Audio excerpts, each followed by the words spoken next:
नमस्कार. आजचा हा प्रवास आहे पवित्र अशा यमुनोत्री धामचा. हा फक्त एक ट्रेक नव्हता, हा होता यमुना मैयांच्या चरणापर्यंत पोहोचण्याचा अविस्मरणीय प्रवास.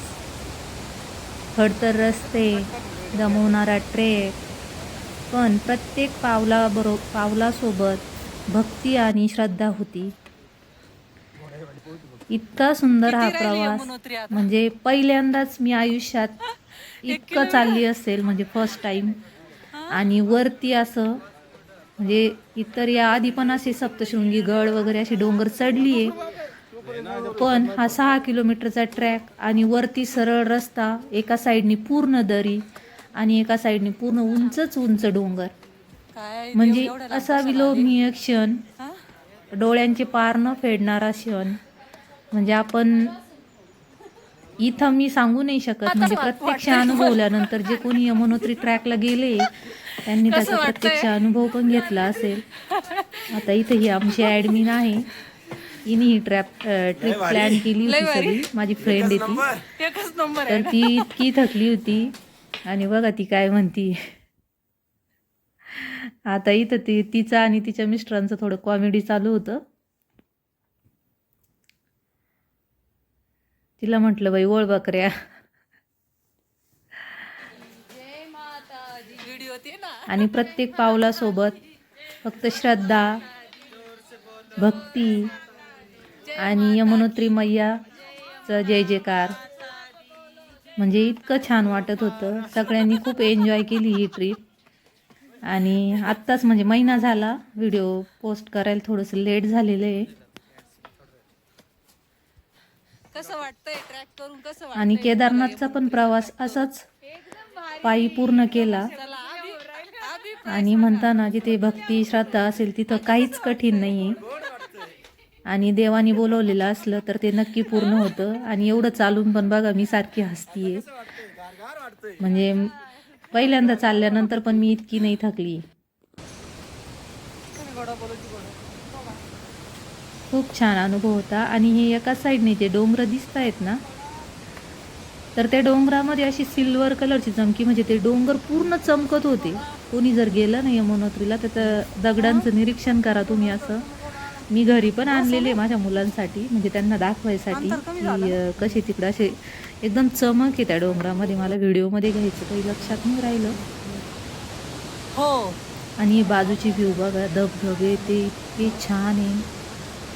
आणि बघा आमचे आहो,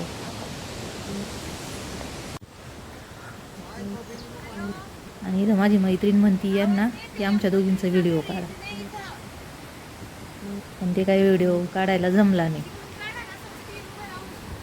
कसं आहे ना, निसर्गाचा चमत्कार म्हणजे बघा ना, एका साईडने पूर्ण डोंगर आहे, एका साईडने पूर्ण खोलदरी आहे, आणि त्या दोघांच्या मधून रस्ता, आणि तो पार करून आपण यमुनोत्री मैयापर्यंत पोहोचणार आहोत. आणि हे डोंगर बघा तुम्ही, म्हणजे इतके छान. आणि इकडं ना पाईन ट्री खूप आहेत बरं का. आणि आपल्याकडचं एक पण झाड नाही दिसणार तुम्हाला, म्हणजे सगळे वेगळे रानटी झाडच आहे आणि सगळे वेगवेगळे आहेत. आपल्याकडचं एक पण झाड नाही आढळत, म्हणजे लिंब म्हणा किंवा बाबळी म्हणा, असे एक पण नाही दिसत आहे. आणि या धबधब्याचा आवाज इतका आहे, म्हणजे आम्ही इतक्या उंचावर होतो आणि झूम करून घेतलेला आहे हा व्हिडिओ, तरी पण इतका आवाज होता. आणि मी व्हॉल्यूम पण कमी केला आहे तरी पण आवाज येतोय त्याचा. बघा किती सुंदर आहे.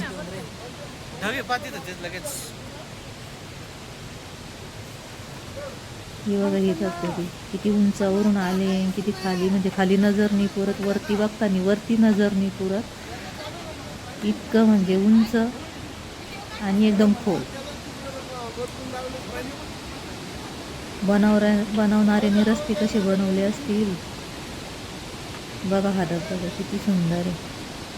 इतकं पांढरं शुभ्र पाणी त्याचं.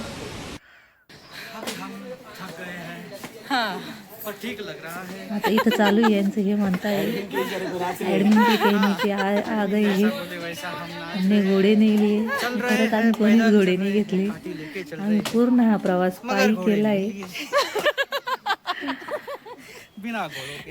आणि आमच्या सोबतचेच आहे सगळे. आणि इथं आता परत हिला इतकी थकली का ही म्हणती मला उचलून घ्या. ऍडमिनची हवा गेलेली आहे. हिची पूर्ण हवा टाईट झाली आहे, म्हणजे सगळ्यांचीच हवा ऍडमिन गेली. म्हणताय उचलून घ्या. इतके थकले होते शेवट का वरती चढायला म्हणजे इथे एखादं दुकान आहे का हिंमतच हवा नव्हती भरण्याचं? राहिली, इतके थकलो होतो.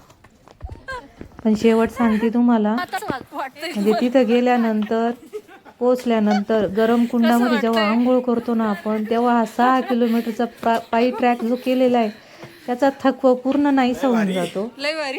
आणि जे कोणी गेले त्यांनी बघितलंच असेल तिथलं गरम कुंड, इतकं गरम पाणी आणि बाहेर नदीमध्ये पूर्ण बर्फाचं पाणी. आए किसली इतकं ऍडमिन छान. ने बुलाया इसलिए. आणि हसत खेळत हा ट्रॅक आमचा हाय, पूर्ण हे तो झालेला आहे. काय? आणि आता एवढा ट्रॅक करून आम्ही यमुनोत्री मैयाच्या मंदिरापर्यंत पोहोचलेलो आहोत. तर तुम्ही बघू शकता मंदिर. व्हिडिओ कसा आवडला मित्रांनो कमेंट करून नक्की सांगा. चॅनलला फॉलो करायला